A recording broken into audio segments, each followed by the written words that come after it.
Welcome to today's webinar, the BDS Movement, what it is, what it isn't, and how it relates to Mennonites. I'm delighted today to be joined by three panelists. Before we hear from them, I wanted to provide some brief context on Mennonites and the Boycott, Divestment, and Sanctions, or BDS movement in Israel-Palestine. Since 1949, my organization, Mennonite Central Committee, has worked in Israel-Palestine, and many other Mennonite-related organizations have been present over the years there as well. In 2007, representatives of those agencies visited the region and issued an open letter to Mennonite Church USA. The letter called for various actions, including urging church institutions to avoid investments which violate international law and promote violence. In 2009, Palestinian Christian leaders issued the Kairos document, which echoed the 2005 call from Palestinian civil society for BDS, saying, "It's part of the logic of peaceful resistance. These advocacy campaigns must be carried out with courage, openly, sincerely proclaiming that their object is not revenge, but rather to put an end to the existing evil, liberating both the perpetrators and the victims of injustice." In 2011, Mennonite Church USA responded to that Kairos Palestine document with a letter that said, in part, "We will continue to wrestle with the way our lives are enmeshed in the policies and implementation of occupation through our economic practices and seek to turn from them." The letter committed Mennonite Church USA to increase opportunities for Mennonite leaders to come and see the realities of occupation. As a result, the Come and See initiative was launched in 2013, and the goal of sending 100 leaders from throughout the church on learning tours to the region will be met next month with a learning tour that's scheduled for March. In 2015, Mennonite Church USA considered a resolution that, among other things, urged church members to consider how our financial lives are enmeshed in the policies of occupation through our investments, individual purchases, and tax dollars. This resolution was tabled until 2017, and a resolution expressing support for peacemakers in Israel-Palestine was adopted unanimously. And you'll hear more later from Andre, one of our presenters, about that resolution coming up in the summer of 2017. So to tell us much more about the BDS movement, investments, and the upcoming resolution at the Mennonite Church USA Convention, I'm delighted to introduce our first panelist. Our first speaker, Garik Ruiz, is the North American liaison for the Palestinian BDS National Committee, or BNC, the largest coalition in Palestinian civil society. Garik works with local and national partners throughout North America to support BDS campaigns and to be a direct link for local organizers back to the BNC leadership in Palestine.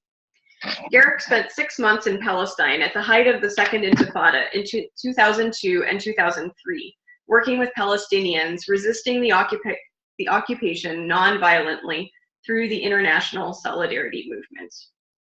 Welcome, Garik. Thanks so much, Rachelle, and thank you all for being here. It's very exciting for all of us within the BNC and all the different organizations that make up the BNC to know that the Mennonite Church is considering this resolution and debating how exactly to relate to the BDS movement.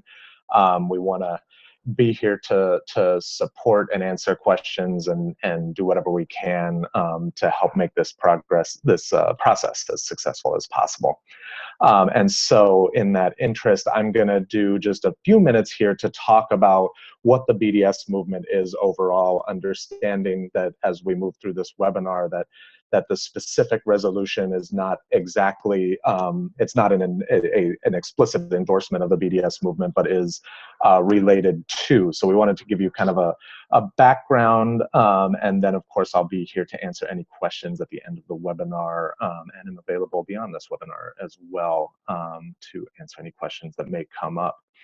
But so to give a little bit of a background on BDS, what is it? So to go back in time a little bit, in 2005, not quite 12 years ago, 170 Palestinian civil society organizations came together and put out what has become known as the BDS call, the call for boycott, divestment, and sanctions. And this was a call to the international community to engage in boycott, divestment, sanctions, targeting the state of Israel as a form of nonviolent pressure on Israel until that state meets three basic demands related to the Palestinian population. And each of these demands is related to a particular segment of the Palestinian population. So the call for boycott, divestment, and sanctions would end once Israel ends its occupation of all Palestinian lands, including the West Bank, Gaza, and East Jerusalem. So that being Palestinians who are living under explicit military occupation and have since 1967. But also the Palestinian population within the state of Israel, those who are citizens of the state of Israel, but are living as second-class citizens without the same level of rights as Jewish citizens of the state of Israel. If people don't know, Israel kind of fits exactly the international definition of apartheid in that there are citizens, basically Jewish citizens, have more rights than non-Jewish citizens, which of course includes the Palestinian population as the largest minority population within the state of Israel. And then the third segment of the Palestinian population, refugees, right? Those who were driven out of their homes or fled around the establishment of the state of Israel in 1948, as well as the 6 Days War in 1967, which led to the occupation of those territories that I mentioned before. So these demands are for all, for the entire Palestinian population, and recognizing that it's divided into these three sections, and that we as the overall BDS movement want to be working towards the establishment of full rights under international law for all segments of the Palestinian population. That said, this movement was inspired by, probably most directly by the international solidarity struggle targeting South African apartheid. Right, and the worldwide anti-apartheid movement that engaged in these same tactics of boycott and divestment, targeting the state of South Africa that was directly engaged in creating and maintaining the system of apartheid, but also corporations that did business with the state of South Africa, providing the economic, financial support that South Africa needed to do that. In the same way, the BDS movement targets the state of Israel, which obviously maintains this system of occupation and apartheid, but also corporations and other entities that are complicit in supporting the state of Israel in maintaining this system. BDS is an inclusive, anti-racist, human rights and international law-based movement that is opposed on principle to all forms of discrimination. This includes anti-Semitism, Islamophobia, anti-indigenous sentiment, anti-immigrant sentiment. Any form of discrimination we are absolutely opposed to.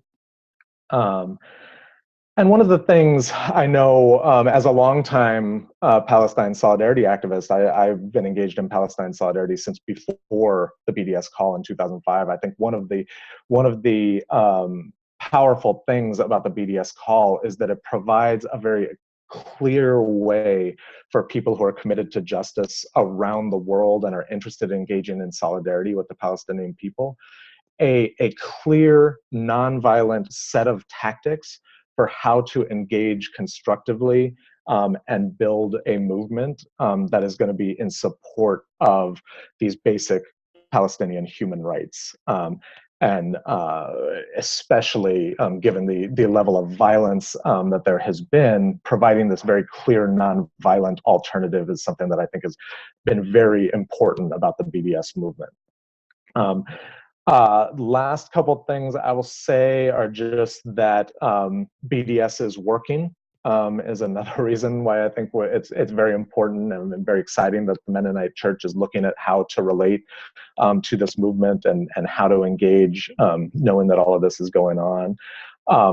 Churches in the U.S. in particular, I won't even get into the rest of the world, but in the U.S. in particular, churches, campuses, and even some municipalities are starting to pass boycott and divestment resolutions.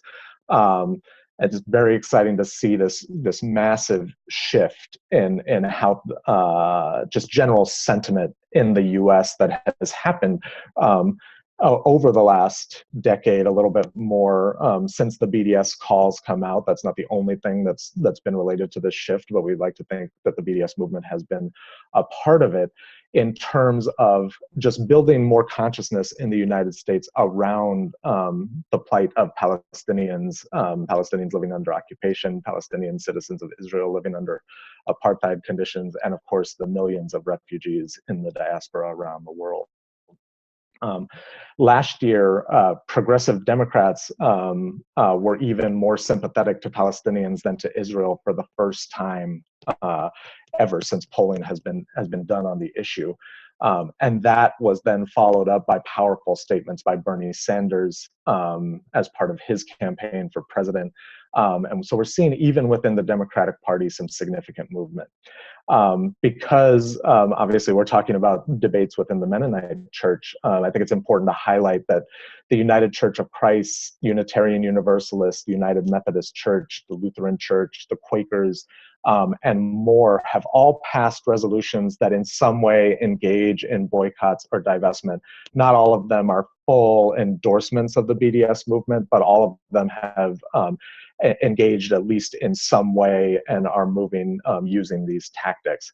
One of the most exciting things, though, I think, in terms of different denominations in the U.S. is last year, the Presbyterian Church USA passed a resolution in which they are now going to be engaged in what they're calling prayerful study with the BDS call, and so I engaged with the BNC, who I work for, that they're starting those conversations actually in the next month. And so I really wanting to go deeper as a denomination in thinking about the call and what it means for them and their vision of social justice. And the last thing I will say before handing it off to the next speaker is that I think it's also extremely important. I think we can't have any conversation in the US at this point without naming the reality that we have this extreme right Trump regime in power now that came into power just exactly a month ago, though it seems much longer.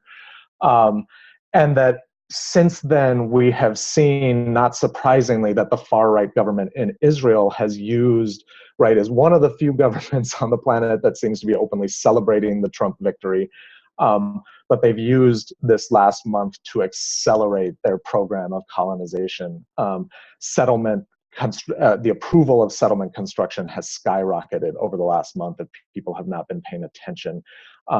As well as the Israeli Knesset has passed a horrific law, again, making it easier to expropriate Palestinian land and annex it into the state of Israel. So the state of Israel is really using this moment of Trump coming to power to like push for as much as they possibly can. And so BDS has been extremely important all along, but it takes on, I think, even more importance in this moment as a way of resisting not just what the Israeli government is doing, but also what the US government under the Trump regime is doing. And it is just so important to push back against this disturbing alliance of these two extreme right world leaders, Netanyahu and Trump. And I will leave it there and let the other speakers go, and then we'll be around for question and answer. I'll just say again that we in the BNC are so excited that the Mennonite Church is engaging in this debate, is talking through these issues and thinking about how you all want to relate. So just very excited, and like I said at the beginning, want to support in whatever ways we can. All right, thank you very much, Garik, for that overview. And I want to just give a reminder to all participants that if you think of questions as you hear the different presenters speak, you can go ahead and submit those at any time.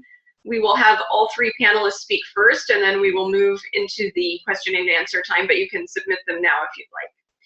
And I'm going to go ahead and introduce our second speaker, who will be Mark Regier. He's the Vice President of Stewardship Investing for the Praxis Mutual Funds and Everence Financial, the stewardship agency of Mennonite Church USA, and a leading provider of faith-based financial products in the United States. Mark oversees the company's screening, proxy voting, corporate engagement, and community investing activities, and has been with Everence for over 18 years. Mark?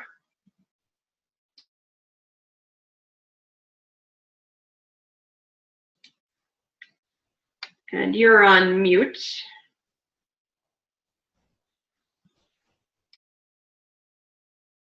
There we go. Sorry about that. It's good to be with you folks and get to share a little bit about how Everence takes a look at this issue and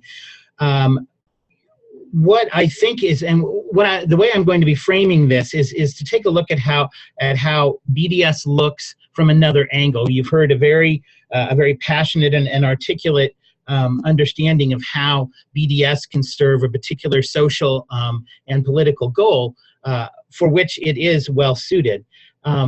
However, I think it often looks a little different when one puts on a slightly different hat. And I tend to my history, and I've been working at this issue for well over 15 years, and I find it sort of interesting that I think excitement for BDS in a formal sense is inversely related to the degree people understand sort of what, how, and why large responsible investors have not nearly been so excited, and what is really possible in this genre. So I look forward to sharing that with you with really the key question in mind, how should an investor like Everence, with its responsibilities and its duties, respond to this type of important call and challenge? And again, we've been very active participants in this conversation within the church. So let's get into this. First of all, I'm going to start with a series of definitions, at least as we understand them from the perspective of a responsible institutional investor. And so for us, divestment really is the act or process of publicly removing certain investments from a portfolio in the hopes of impacting public policy or opinion on a particular issue of political, social, or environmental importance. It is a process that's often subjects other investing and financial considerations to a single social or environmental factors. And in essence, from an investment perspective, it establishes sort of a litmus test, sort of a single issue litmus test. What is on a list, what is not? So in our world, we often talk about screening in the world of responsible investment. And this is really very similar to divestment, but in a slightly different way. It's the systematic process of identifying companies to avoid in creating an investment portfolio based on the application of uniform, fact-driven criteria related to the company's social, environmental, and governance practices. But this is the important part. It happens in a manner that balances the values integration process with the practical requirements of a productive portfolio. So it does mean that there's a real active give and take as we try to understand how choices we make to restrict or exclude impact the performance that we're providing to our clients and how it affects our overall ability to deliver to the broad base of our clients a product that they value.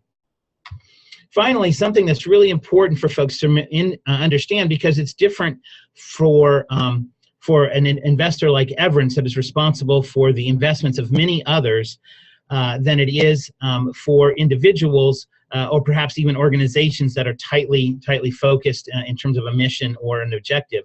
And that is that we have a fiduciary duty. And what this word means is it's a legal obligation of one party to act in the best interests of another. This obligation can even require a responsible party, and that's often Everence, to act to protect another from the implications or consequences of their own actions. This is particularly important in retirement options where even if an individual wanted to, for instance, say, lend all of their money to a really great cause from their portfolio for 1%, let's say, it would to make that available to a client of that portfolio would actually violate the fiduciary duties of prudent management and the trustees themselves could get into trouble for making such a thing available. So we have to understand that these factors come into account in a slightly different way than if I were making decisions for my own portfolio. So what is the relationship between activists and responsible investors? And it often seems, particularly around this issue and some others, that they seem to be that activists and many responsible investors are at odds. I'd sort of like to reset the understanding here with a little reflection. There's over a 40-year history of collaboration between the activists and responsible investors. And as has already been cited, the birthplace of that was when religious investors like the Presbyterians, the Methodists, and others began their engagement with around the South African apartheid movement. And out of that movement grew the Interfaith Center on Corporate Responsibility, which is a central partner in the engagement work that we do here at Everence. And in fact, I served as chair of the board of that organization for about 3 years. And so there's a long history.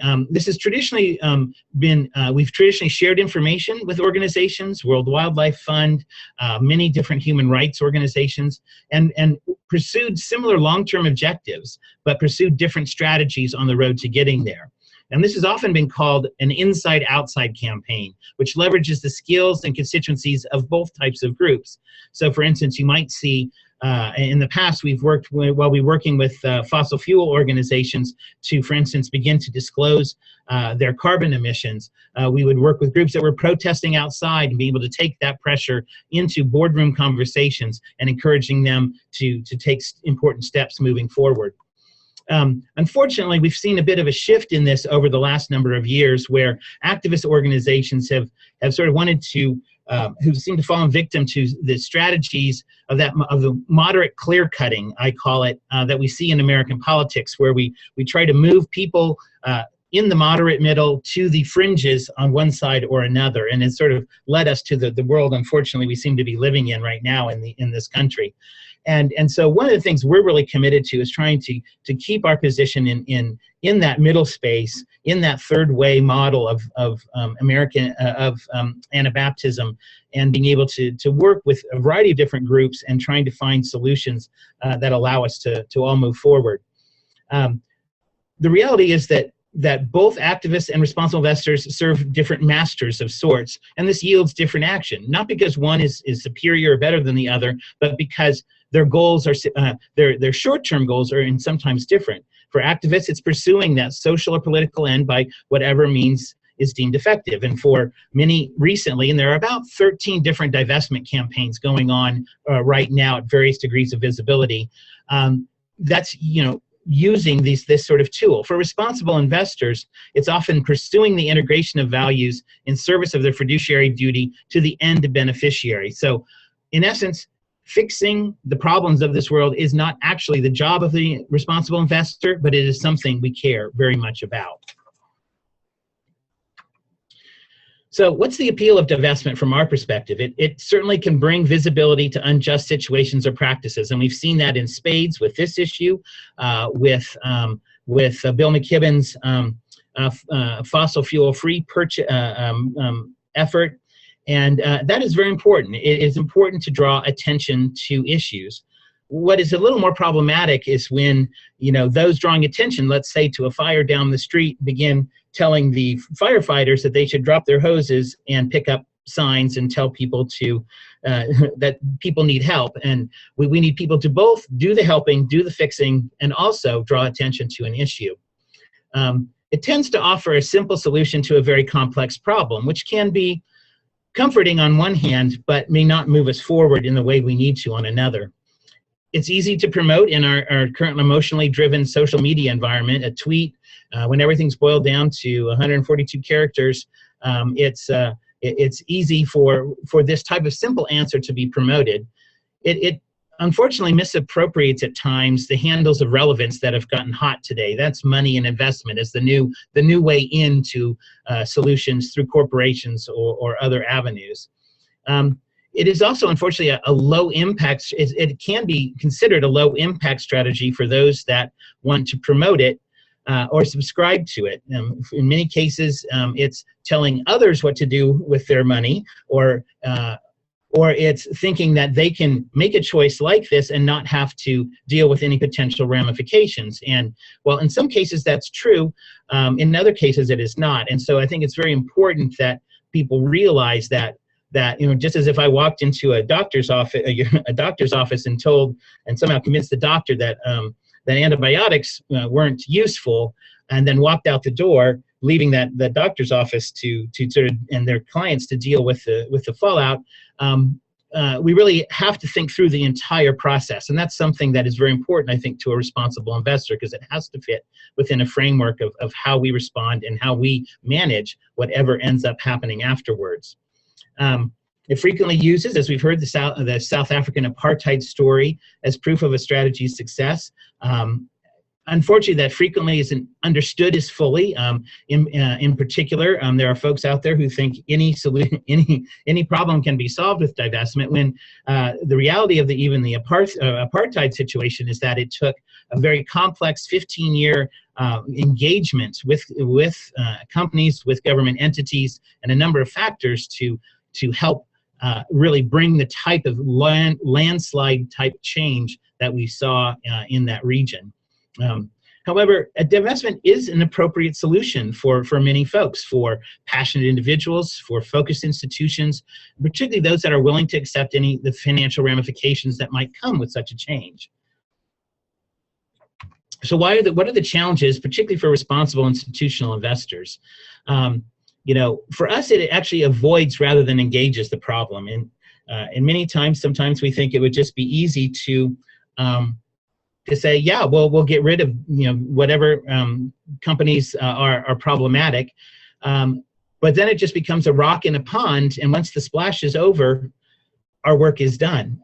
And so I'm not really sure it gets us. It really puts all of the chips on the idea that this movement will be so big that it will cause our government, it will cause the Israeli government to make a change. And I'm just not sure we have the evidence of that, and I think there's much work to be done outside of that. So for us, it also turns social investment into a once-and-done activity, and that's what we don't want to see, at least in most of the work that we do. It doesn't really integrate market fundamentals. I'm thinking, particularly in the case of fossil fuel, the fossil fuel issue, there are many levers to be pulled as we move to a transition to a low carbon future, and it's important that we really use all of the levers, not just one that takes us basically out of the conversation. Fund level factors aren't often involved. Some of these screens can be applied in certain ways that can be very detrimental to types of strategies that are being used and that are important to our clients, and those often aren't taken into account in a just take this list sort of approach. It fails to recognize the stakeholder diversity and accountability that organizations like Everence have. While there are certainly people who are very supportive of this position, there are certainly many people in our faith tradition who do not. And I think one can imagine how many people on this call might feel if somehow our good hunting NRA members within the Anabaptist and Mennonite world were to convince us to take differing positions on weapons, for instance, would feel sort of a bit shanghaied, and somehow that wasn't serving a shared understanding of the future and what is good. So we have to really balance some of those issues. I think this issue can fit well within this scope, but it may look different than some might expect. And again, this idea that it subjects other considerations and standards to this one issue, that idea of a litmus test that trumps other factors is particularly problematic to a responsible investor. And most importantly, this leads to the fact that it really places, when we sign up to a campaign that is not driven by investors, it really passes control of our responsibility for our client's best interest in the hands of somebody who does not share those responsibilities. And for us, that's just not acceptable. So while we certainly will always be able to see the value and the importance of issues being raised through BDS campaigns, we believe it is a violation of our fiduciary duty to sign up to them. And I can speak to that in more detail in the Q&A section. So the more important question for institutional investors, and I would pose that that's really the problem, is that I think in the BDS movement, it provides just one solution, but I would suggest that for responsible investors, The real question to be asking is, how is this issue or concern being addressed or incorporated in your approach to investing? And while that doesn't build the sort of visibility campaign necessarily, I think it does a lot more to bring the issues that are of concern home and prompt a full range of solutions to be made, to be pursued. So what does this look like for us at Everence? How is this process being addressed by Everence? Let me just give you a quick rundown. We've been investing staff time and energy on this issue since 2005.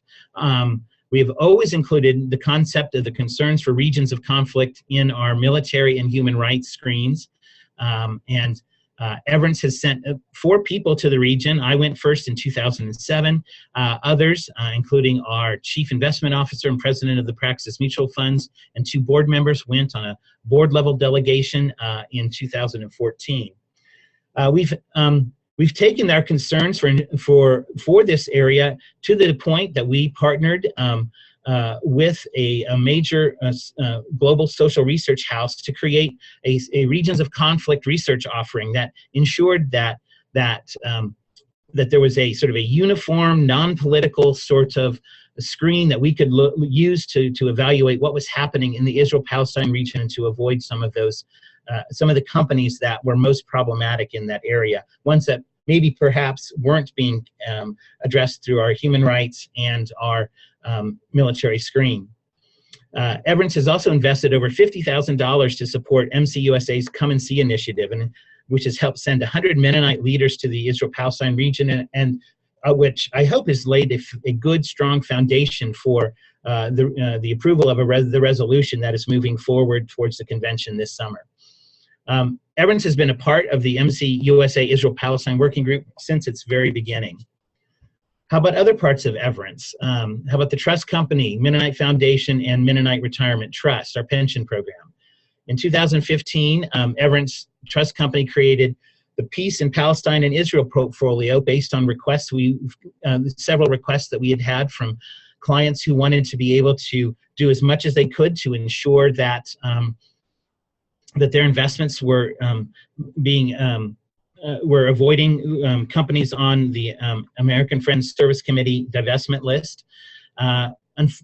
Because the trust company uses portfolios of mutual funds, there are trade-offs with that because there is no mutual fund. As you see at the bottom of this screen, there are no publicly available mutual funds that have adopted an explicit Israel-Palestine screen.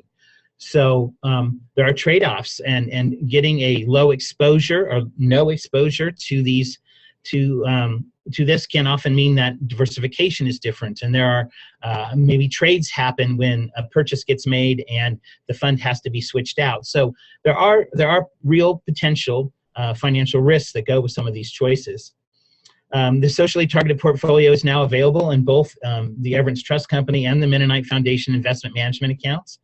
And at the request of Mennonite Central Committee on behalf of its employees, just recently, Everence has provided our advisors with guidance on how participants inside MRT can most closely align their own investments with the options that are available with the AFSC divestment lists. And for folks' reference, only 2 of the 26 options have a current exposure beyond 1%. So the exposure to the problematic companies identified by the American Friends Service Committee is very, very slow, very, very low, I mean.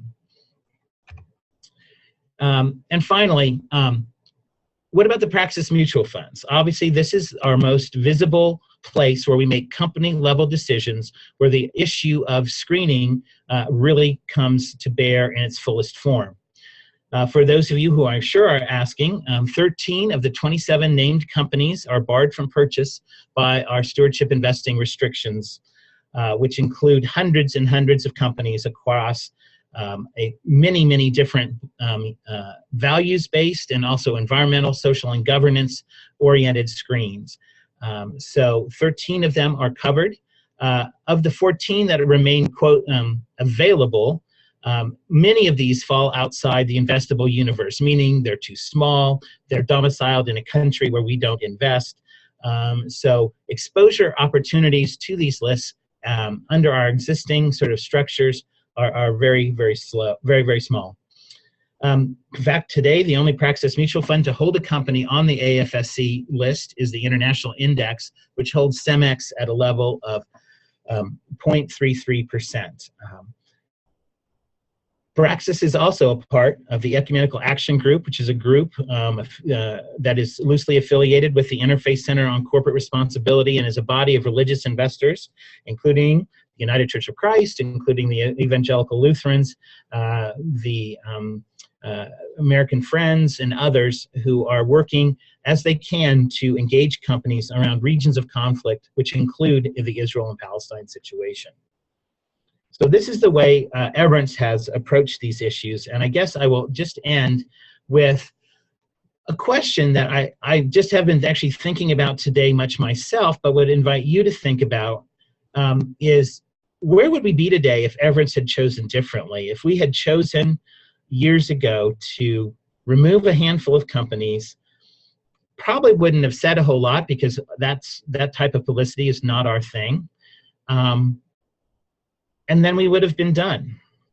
Would there have been an initiative to send pastors to Israel Palestine? Would have there been even a resolution? I don't know. Again, we think of social change as something that one must put their shoulder into, something that must be engaged in. And for us, while avoidance is a part of what we do, we see it as a relatively small part. And what we hope we're doing is working together to ensure that serious concerns like the conflict in Israel-Palestine are embedded in the work that we do, and that we are living out the shared values across our faith tradition in a way that everybody can hopefully be proud of and as comfortable as possible with. So with that, I'm going to turn it over back to Rachelle and let things go from there. All right, thank you very much, Mark. I'm going to go ahead and turn now to our third panelist, Andre Gingrich Stoner, who is on the 3-person writing committee for the Mennonite Church USA Resolution, Seeking Peace in Israel and Palestine. He served as Director of Holistic Witness for Mennonite Church USA from 2010 to 2016, and helped coordinate the Come and See learning tours to Israel-Palestine for Mennonite pastors and leaders. Andre? Thank you, Rachelle, and thank you, Garik and Mark, and also thanks to all those who are on the call and the webinar and for your interest and engagement. These two presentations have been very interesting, and in some ways, this process of working on this resolution, I think one of the really significant pieces is that we've been bringing people into conversation with each other who perhaps have not been in conversation before. That's not necessarily the case here, but one of the challenges, for example, the last 3-4 years has been kind of bringing the financially responsible investment world and activists into conversation with each other. And that's part of what I think we're trying to do in this resolution. And so I want to just share with you briefly, I know we have limited time, but an overview of the resolution and then focus specifically on this piece related to economic enmeshment in policies of occupation. So I want to share the screen with you. Let's see if this works. So I trust you can see there an overview of the resolution. As it stands now, we have 2 major sections. The primary, the initial section is opposing military occupation and seeking a just peace. And that's where the conversation that we're having today is especially lodged. The second part of the resolution is opposing anti-Semitism and seeking right relationship with Jewish communities. And we feel both of these are important, and both they're intertwined in significant ways, and we try to name that in the opening part of the resolution. And we have important work to do in both of these arenas. What we have tried to do in the way the resolution is framed is to use a restorative justice frame and to especially ask in both of these areas, military occupation and anti-Semitism, how have we as Mennonites, how have we as Christians and as Americans participated in harms against other people, against Palestinians, against the Jewish community? And when we've then identified these harms, what are concrete steps we can do, we can take to help address these harms? So that's the two major sections of the resolution, and then how we're framing the resolution. So we have harms and commitments in each section. So now how does this advance? When I show you, there we go. Here's an overview of the resolution process. Resolution, as Rachelle said, was tabled in Kansas City in 2015, and so we had a lot of comments that we received, written comments from delegates. We reviewed those.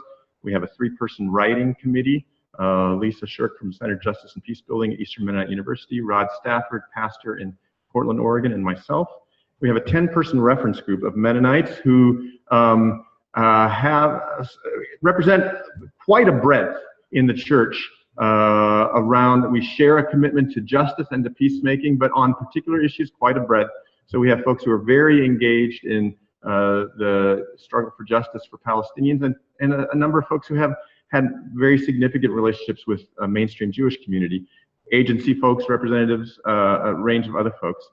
And then we've, in addition to testing with those folks, we've tested with Palestinian and Jewish partners. We've gone through multiple drafts, and in December we shared the draft publicly and sought feedback. We got 81 responses, about 1,700 people viewed the invite for feedback, and we've had lots of good conversations and reflections. So now I want to take you to, well, maybe I'll just a comment or two as we now go into the topic at hand. I'm going to focus on the section related to military occupation and focus on one of the commitments there in that section, and that has to do with avoiding economic support for occupation while investing in peace and justice. So here is that paragraph, and I'm just going to highlight, we urge individuals and congregations to avoid the purchase of products associated with acts of violence or policies of military occupation, including items produced in the settlements. Then we ask Everence on behalf of Mennonite Church USA to periodically convene representatives of Mennonite-related organizations and agencies involved in the region to share counsel and review investment practices for the purpose of withdrawing investments from companies that are profiting from the occupation. So what we are trying to do here, you'll notice, perhaps, I don't know if you followed other resolutions, this is not a list of companies that we are no longer going to invest in, but this is engaging a process where we engage people who are very knowledgeable on the ground across the church together with Everence, engage in a process of counsel and review for the purpose of withdrawing investments from companies that are profiting from the occupation. For the purpose, because we don't want to benefit from the suffering of others, and because we want to support partners in peacemaking who are committed to nonviolence. So then in the clarification section, we have several paragraphs which address this question. This paragraph is basically saying our money lives are part of our faith life. And so here's a whole set of ways in which historically and currently we are working at our practicing our faith in our economic decisions. And so what we're exploring and doing in this resolution is nothing new. It's part of a long-standing practice. And one of those is that there was a denominational resolution a number of years ago about human trafficking and child slavery, and as a result of that, Everence, for example, has engaged very significantly with leading American chocolate companies to shift towards child labor-free cocoa. So that's just an example of how the church has in the past also taken action that helped us give particular attention to a particular set of concerns and issues. Then we have in the clarifications a section here, and this is now we're getting really into our topic of the day. What is BDS and how does this resolution relate to BDS? And the 2015 resolution did not directly address this question. And so we had both proponents and opponents of BDS who wanted to call it a BDS resolution. I think especially perhaps some of the opponents of BDS then will try to link the resolution to everything they could find that they found objectionable. And so we decided this time it's important for us to be explicit. How is this resolution like BDS, and how is it different? What are the connections? So you'll see in this paragraph a very brief kind of presentation of some of the summary, some of the things that Garik shared with us, the history of the BDS movement. And I think it's important for us as Mennonites to say this initiative was promoted in light of failed efforts to bring peace through negotiations or international mechanisms. And it is, as you see in the last sentence, many Palestinian Christian groups as well as significant Jewish peace organizations support BDS as a nonviolent alternative to violent liberation efforts. And so, there's also a sentence here that names some of the critique that is there. And then how does this resolution relate to BDS? I'll just read this carefully. The resolution offers a unique Mennonite voice. It clearly opposes Israeli government policies of occupation and U.S. government and corporate support, while intentionally affirming the need to reach out to build stronger relationships with the Jewish communities and oppose anti-Semitism. This resolution does not call for a boycott of all Israeli goods or for academic or cultural boycotts. This resolution does call on Mennonites to apply long-standing stewardship principles and commitments in order to avoid purchases and investments in companies that are actively participating in the military occupation of the Palestinian territories. And so this resolution tries to, this part of the resolution tries to be very clear about the injustices of occupation, and that we as North American Mennonites, that we have benefited from the suffering, and that we want to withdraw our investments that cause suffering from others in keeping with longstanding stewardship principles. It's very focused. We recognize there is significant, this does connect us to the BDS movement in important ways, but we recognize there's significant disagreement within MCUSA about some parts of the BDS movement, but there is significant agreement that we don't want to invest in or profit from the occupation, and that's what this resolution says. You know, and maybe the way to talk about it would be that it is a step of an economic act of conscience, focused specifically on purchases and investments related to the occupation. There's more that could be said, but I think I'll pause at this point, and I know we have limited time and we have multiple questions, and maybe we'll address, we'll carry the conversation on that way. All right, thank you so much, Andre. We do indeed have a number of questions that have come in throughout the webinar thus far. I'm going to try to summarize a few of them and then join several of them together and direct them to some of our panelists. I hear a number of participants noting aspects of boycott, divestment, and sanctions. One, Michael Shirk says the point is not to use financial boycotts as a solution, but as an easily comprehended model to trigger awareness and engage discussions. There's also a similar comment, I believe, from Eli Soto about money being one currency of the language of power, and how can we think less about the return on our investment and more of Jesus politics to interrupt violence and injustice. And a few other comments along similar lines. Garik, I'm going to turn to you with a couple of questions that I'm going to lump together, which are specifics. So some requests for, from example, how do we know which products or businesses should be boycotted? And then also a question from another listener, H.A. Penner, on how to obtain a list of companies doing business in or with Israel and or the occupied territories. If you could take those first. Sure, very quickly. I mean, under the BDS call, there are many different potential targets, like we call them boycottable. There's many different corporations that are complicit, that are in some way involved in the Israeli economy. We really feel, though, in the BNC that it's important to think strategically about where we're putting our efforts. And so what I would, at base, what I would recommend is that folks take a look at the BNC's website, which is bdsmovement.net. And maybe I can even share my screen and show that website. there. This is our kind of the homepage of our website. And one of the things people can do is go there. If you see at the top there, there's a campaigns tab.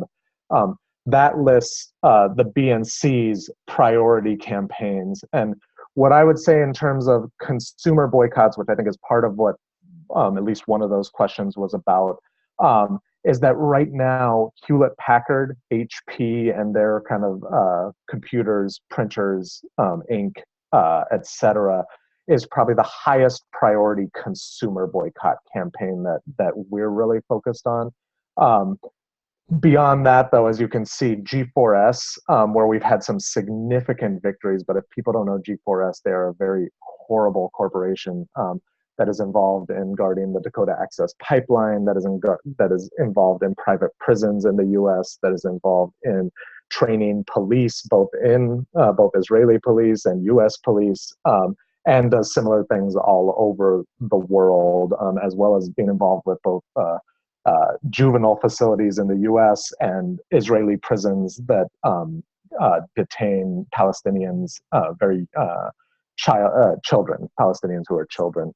And so although we've won some victories, they continue to train Israeli police. And so they're one of our biggest corporate targets, not just because of what they're doing in Palestine, but really because of what they're doing all over the world. And as I kind of mentioned at the beginning, we don't, within the BNC, we don't see our struggle in isolation. It's with other indigenous folks, other oppressed peoples around the world that we're really trying to build. So those are just a couple answers. I know it's not perfect, but that's how we try to prioritize. And so I just recommend people checking out the website and being in touch with me if you have questions about kind of priorities. Let's see there. Great. Thank you, Garik. Mark, I'm going to direct the next question to you. It's about the specifics of when a fund divests of shares in a particular corporation. Is there only a sale of shares, or is there communication with the corporation for why the shares are being sold? If you could address that one.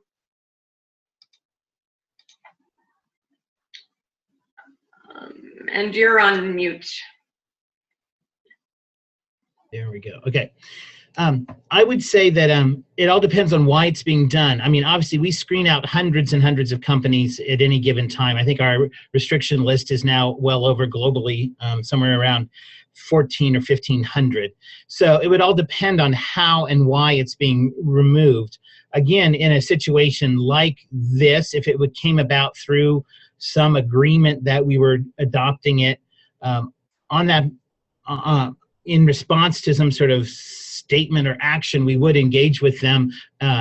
We would notify them about it. But generally, what happens is a company buys another company and all of a sudden is involved in the military, weapons business that they weren't involved in before, and therefore we don't necessarily write a letter to them, and mostly because there are hundreds of changes every time we redo the list. So it would all depend on why it was happening and whether we thought that would be effective.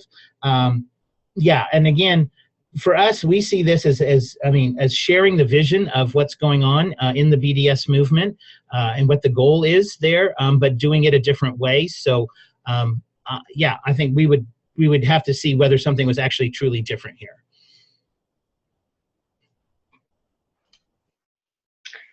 Okay, thank you very much. I'm going to go back to Garik with a question about parallels between South Africa and Israel-Palestine. These are obviously different cultural contexts. What would you say some of the comparisons are, some of the successes until now, and maybe some of the uniqueness of the issue with regard to Israel? So, I mean, of course, any kind of socio-political situation is not going to be exactly alike. But what I think where there are similarities between the South African anti-apartheid struggle and the Palestinian struggle against Israeli apartheid, Israeli occupation, are in the ways that, basically in the way that you have settler colonial governments, right? Governments that are largely based on kind of European immigration to these countries, whether it be Europeans coming to South Africa in the case of South Africa, or Europeans moving into Palestine in the case of Palestine. Now, of course, even that is a little bit different in that there was a small Jewish minority that was indigenous to Palestine that had been living there, but Israel, as we know it, was largely based on European immigration starting in the 1890s. And so that similarity of settlers from Europe coming in and taking over indigenous land and then establishing a system wherein the indigenous population has a different set of rights, less rights than the settlers, is I think one of the primary similarities. The other, in terms of the response and kind of the theory and strategy behind the BDS movement and the movement for boycott and divestment in South Africa, I think goes far beyond those two particular struggles. I think I mentioned at the beginning, but I may not have, that we really draw upon both the South African anti-apartheid struggle and the US Southern freedom struggle, the civil rights movement, as inspirations for the tactics that we use of using kind of economic and moral pressure to apply pressure to where in these entities becomes in their interest, right, to institute human rights, civil rights, just a basic kind of systems of equality. And so that's, I don't know if it fully answers that question, but those are kind of the two ways we see these struggles kind of similar, both in terms of conditions on the ground and what the Israeli government is doing that's similar to what South African apartheid government did, as well as how these responses make sense and work. I guess one last thing I just throw in there that I think maybe is important, isn't quite in the question, is that we're actually seeing these tactics being used now very effectively targeting the Trump regime. I think the Delete Uber campaign, if people saw that, was exactly along the lines of the theory of this boycott and divestment movement, right? It was people took it upon themselves to target Uber, a company that was breaking the New York taxi workers' strike in protest of the Muslim ban, right? And so people responded and harmed Uber economically.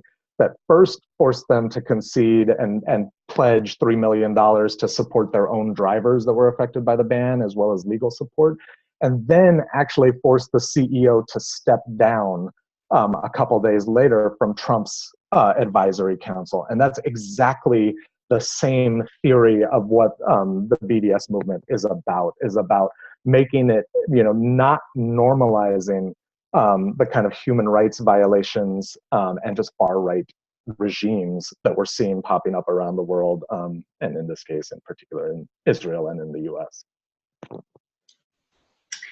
Thanks. We have a lot of very interesting questions coming in, and I want to wrap up. We'll try to wrap up by at least 5 after the hour here.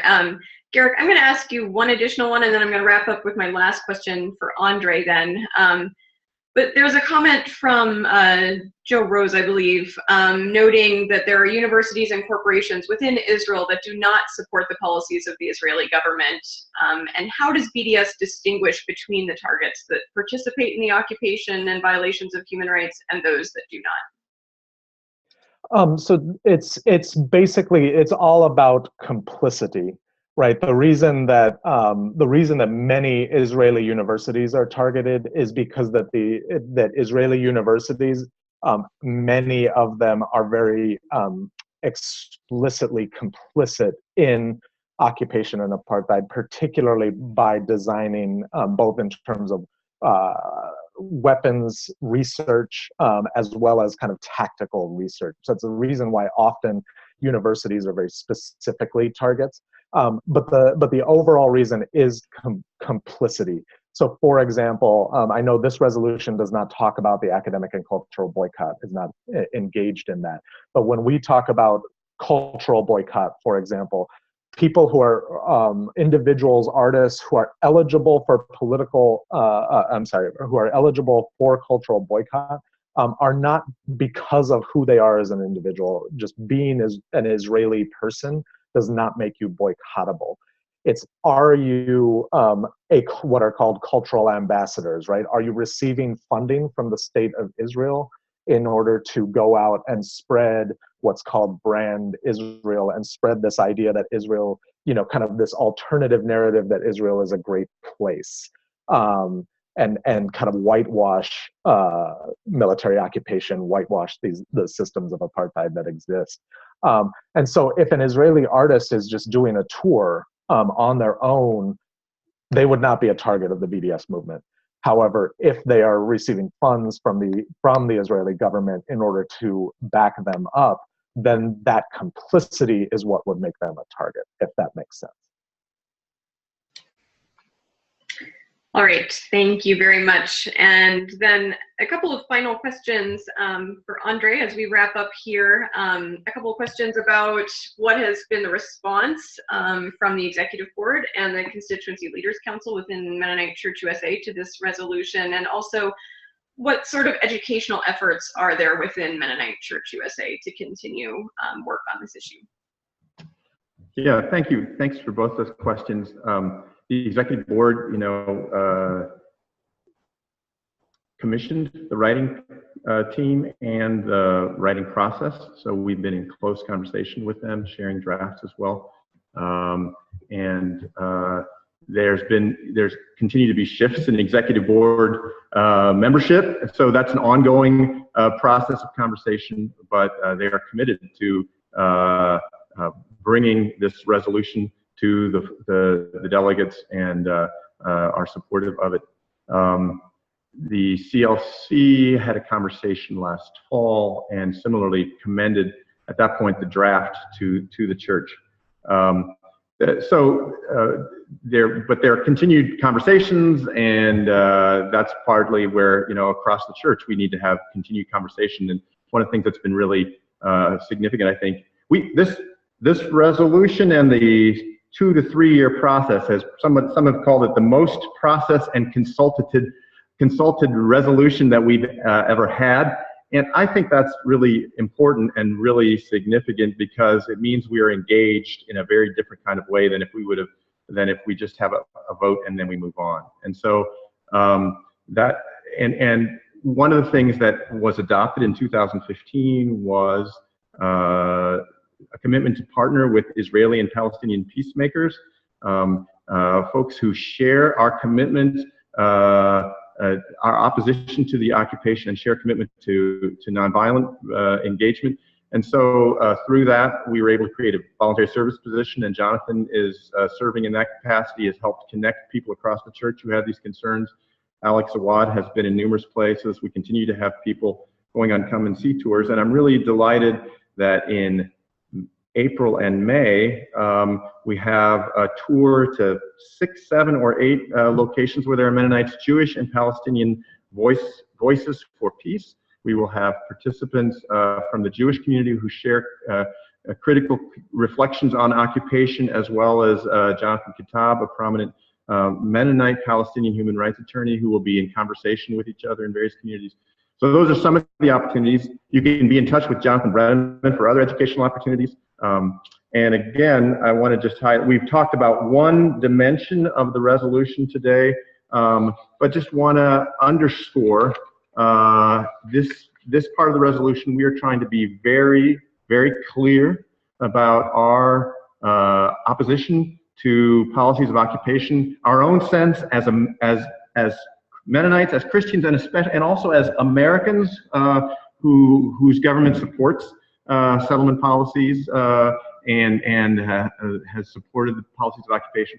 We want to be very clear. We are speaking clearly against occupation, and we are trying to put our money where our mouth is in multiple ways, and have this be a substantive and real, very real concrete steps. There are other pieces of the resolution that commit us in other ways too, but we're trying to, and kind of to bring the parts of the conversation together today. I think what we're trying to do is we're trying to both engage within the context of kind of that responsible investment approach that Mark shared, and also the importance of making public statements and witness about where we stand on the issues of our day. And so that's what we're trying to do, and we are appreciative for all those who are on that journey with us. Thank you so much. Special thanks to all of our panelists, Garik, Mark, and Andre, and also to all of you for joining us today. We will follow up later with an email with a link to the recording so that you can share that with others, and we will also help connect you to some of the resources that were mentioned here during this call. I apologize, there were a number of questions that we didn't have time to address, but again, feel free to be in touch with any of us directly to follow up on those questions. And a reminder that this has now been the third webinar in a series. The recordings of the others are also available online if you'd like to listen to those. So thank you so much for joining us, and have a great day.